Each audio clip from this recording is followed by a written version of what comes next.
What is the chaos scenario for those who want to see chaos this weekend?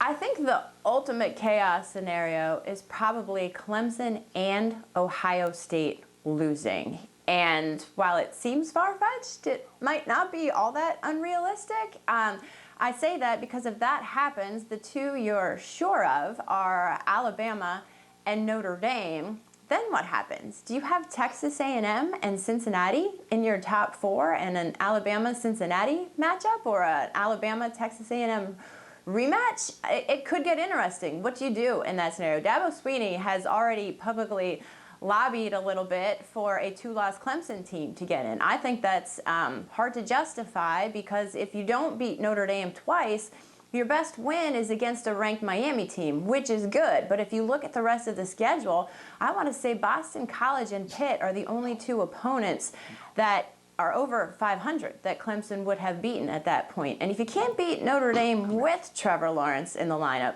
that's a question. Heather, you've been on with us now for about 2.5 minutes. You have failed to mention at all the University of Southern California Trojans out west. I don't know why, but what's the path to them getting an opportunity to play in the Final Four? Well, thank you for paying attention and listening closely to what I don't say. Look, USC, the difference between USC and Ohio State, I think in the committee's eyes, is that while USC has won, it has won close, and it has looked good, not great, whereas Ohio State has dominated almost every team it's played, with the exception of Indiana, of course, in that close win. Look, if USC is going to get in this thing, obviously it has to beat Oregon. It has to beat Oregon convincingly, but then it needs all kinds of chaos above it. It needs Iowa State to lose. It needs Cincinnati to lose. It needs Texas A&M to lose to Tennessee.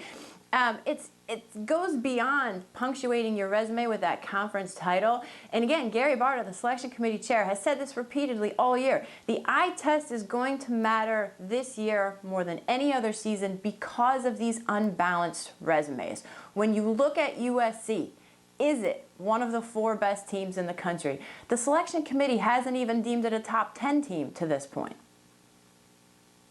Yeah, that's their fault. You know, Heather, I will say this, because Keyshawn has been pushing this narrative for a while, and I'm actually starting to come on board a little bit. Both teams are 5-0, 5-0, and they won the games they're supposed to win. It's not like the quality of competition for Ohio State has been better. Now, look, my eyes tell me Ohio State's a better football team, but when you're just looking at it on paper, the resumes are pretty comparable. And that is the challenge this year for the selection committee. And bottom line is this. It's 2020, and it's not fair for anyone. It's not fair for Ohio State that they had 3 games canceled. It's not fair for USC that they had to start their season in November. It's not fair that the selection committee has to decipher between a 6-win team and an 11-win team. So everybody has to lower their bar this year for fairness, right? But at the same time, that's why there are people judging this and not computers, because USC will be in the conversation. They will talk about the Trojans, and they will see whether or not on film they think they're one of the 4 best teams. And I think that that's important. There are coaches in that room who will evaluate that. I think people forget that there are very experienced eyes, including Ronnie Lott in that room, right? He's obviously recused from voting for USC. But my point is, there are people in there who have football experience who are judging these teams. This isn't a computer spitting out numbers. They're going to figure this out the best they can. Heather, go ahead, Key. I'm where sorry. would they be ranked tonight? Where are they going to come in at? USC? Yes. You know, I don't know. I don't know that they're going to move that far up. A lot of it depends on what happens above them. And there were a bunch of teams that didn't play. Maybe they get a bump, but do they get a bump significant enough to move them into that range? I think that's one thing worth paying attention to. I want to say, guys, that the lowest a team has ever been and finished in the top 4 is 14th. I think that was Ohio State in the very first year of the playoffs. So pretty significant jump. But remember, they worked their way up through the rest of the season. We're not talking about the penultimate ranking, right? And then all of a sudden you pop up in the top 4. So it depends. It's definitely something worth watching tonight, though, for sure. Heather, I did want to ask you, as it relates to the SEC, did they get it right ultimately by rescheduling this game like the Florida situation as opposed to the ACC that canceled some of these games for Clemson and Notre Dame?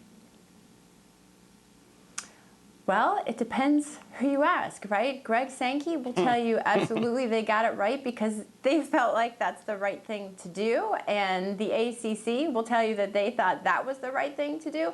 Look, we're going to look back on all of this, and the ultimate reflection on it, it's not going to be till like 10 or 20 years, but this is what you get when everyone is doing their own thing. And this is the crux of the entire argument. How many games did you play, right? And again, it's nobody's fault, and the commissioners realize this.